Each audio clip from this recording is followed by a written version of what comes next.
एक पुरानी सी झोपड़ी थी। उस झोपड़ी में एक बूढ़ा आदमी रहता था। उम्र ज्यादा थी पर शरीर कमजोर नहीं था।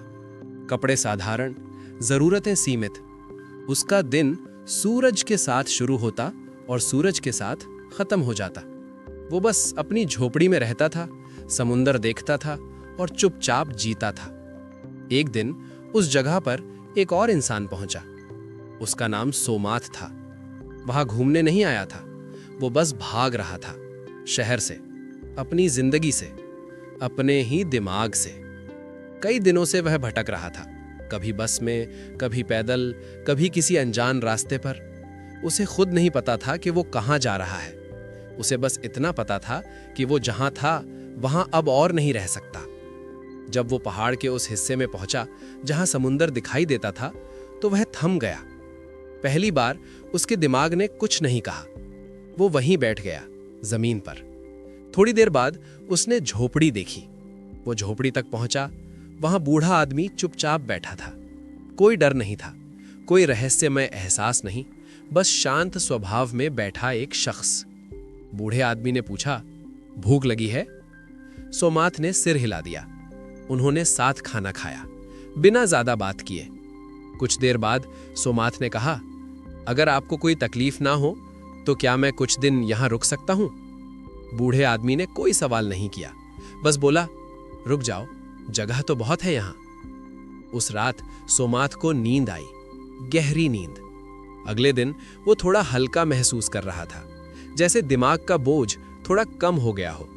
कुछ समय बाद उसने बूढ़े आदमी से पूछा, आप यहां कैसे पहुंचे और यहां अकेले कैसे जी लेते हैं? बूढ़ा आदमी थोड़ी देर चुप रहा, फिर बोला, मैं कभी शहर की भाग दौड़ का हिस्सा हुआ करता था। हर दिन काम के लिए भागता, लोगों से घिरा रहता, चीजों के पीछे भागता।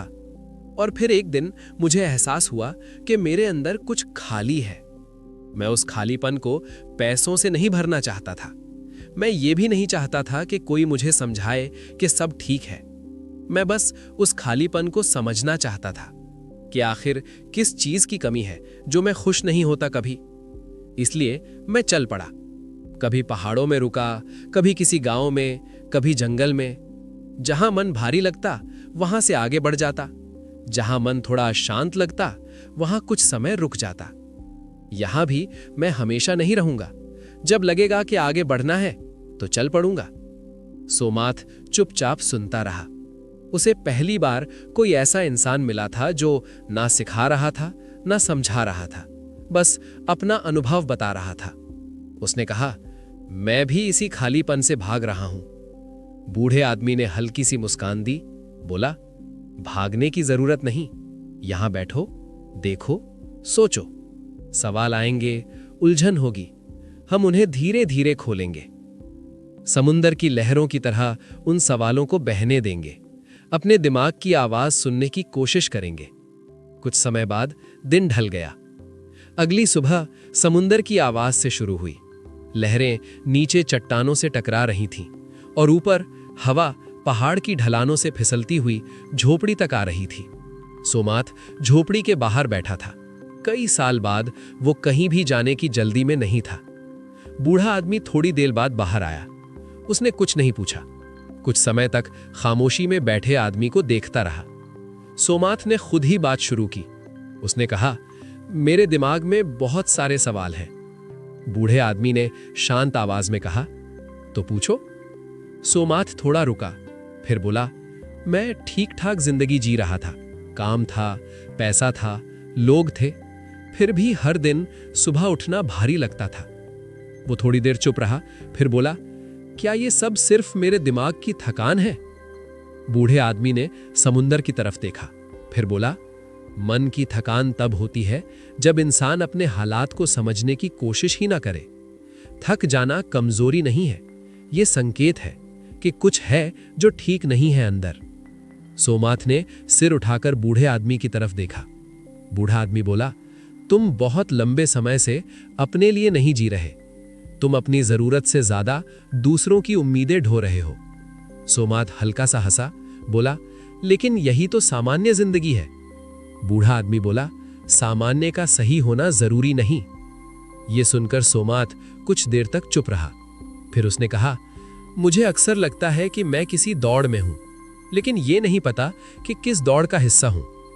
बूढ़ा आदमी बोला, अक्सर हम दूसरों से नहीं, अपने बनाए हुए ख्यालों में दौड़ते हैं। जैसे कितना कमा लेना चाहिए, कितना आगे पहुंच जाना चाहिए, कितना खुश दिखना चाहिए। ये सब दिमाग के बनाए हुए नक्शे होते हैं। और समस्या ये नहीं है कि नक्शे हैं, समस्या ये है कि हम भूल जाते हैं कि वे सिर्फ नक्शे हैं, जमीनी हकीकत नहीं। हवा थोड़ी तेज हो गई, लहरें ज्यादा आवाज करने लगी। सोमाथ धीरे से बोला, मैं किसी से खुलकर बात नहीं कर पाता था। सबको लगता था कि मैं घमंडी हूं, पर मैं परेशान था। बूढ़ा आदमी बोला, क्योंकि तुमने सबको यही दिखाया। हम सब मजबूत दिखने की अभ्यास करते करते थक जाते हैं। सोमाथ नीचे जमीन की तरफ देख रहा था। क्या अब आपको कभी ऐसा नहीं लगा कि आप गलत रास्ते पर हैं? उसने पूछा। बूढ़े आदमी से पूछा।